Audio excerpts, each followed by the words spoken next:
What is going on, guys? Welcome to your ninth HTML5 tutorial, and in this tutorial what I'm going to be doing is we're going to be laying out this template that we pretty much made in the tutorials 1 through 4, I think it is. So we're pretty much going to lay it out, style it, and I'm going to show you guys how to lay it out perfectly using an old traditional box model in CSS, because I get so many messages and emails asking me how to lay out a website, and it's even kind of difficult to center a website properly. So I'm going to be showing you the old style, and then I'm going to show you how it differs from the new style, and you guys can probably use bits and pieces from both to lay out your websites like a pro. So both of these techniques are awesome. I don't want to say that one is better than the other. You can definitely use things from both, but once you watch probably these next 5 or 6 tutorials, you guys are going to be able to lay out websites like a champ.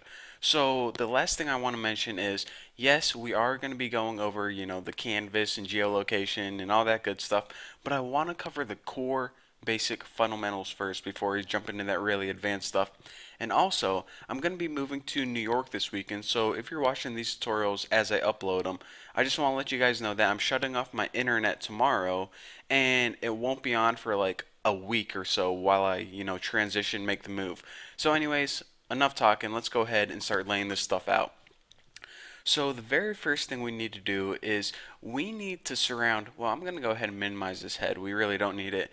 We need to surround everything in a huge div tag.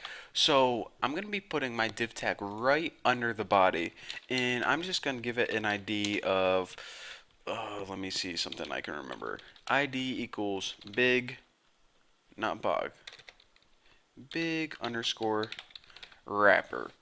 And okay, since this is right under the very first opening body tag, I'm going to close it right under this last one right here.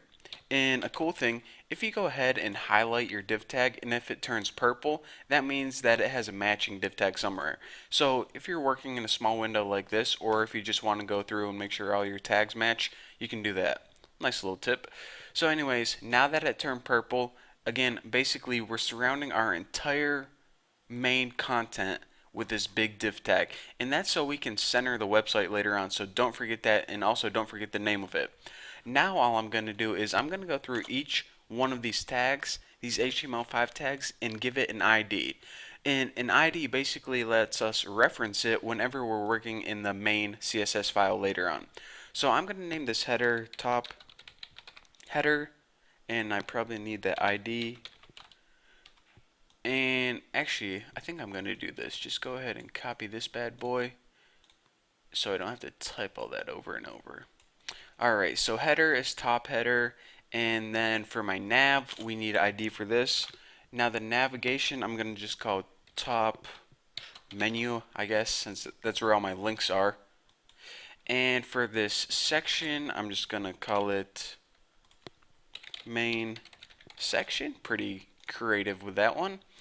And let's see, we need to find the sides. Now the side ones right here, if you remember, they're pretty much the news. I'm just gonna put news in them. Bucky has a dog. Not the important information, but definitely information that we do not want to forget. So I'm just going to call this side news, and for the footer, we actually need an ID for this too. And this is going to be called the footer. So let me just go ahead and make sure I didn't type anything wrong real quick. And if we go ahead and save this and refresh, we can see that nothing changes. And I guess I might as well show you guys. This is our starting point right here. Bland, old, plain, stupid, boring website. So we definitely need to spice this up a bit. So now that we have an ID on everything, whenever we're making our CSS file, we can reference this stuff and we can actually move it around how we want to. So for this tutorial, I just want to mention all that stuff at the beginning, and also make sure that you surround all your contents with a big div tag and give all your stuff an ID, and that's going to allow us to reference it and also move it around in the next tutorial.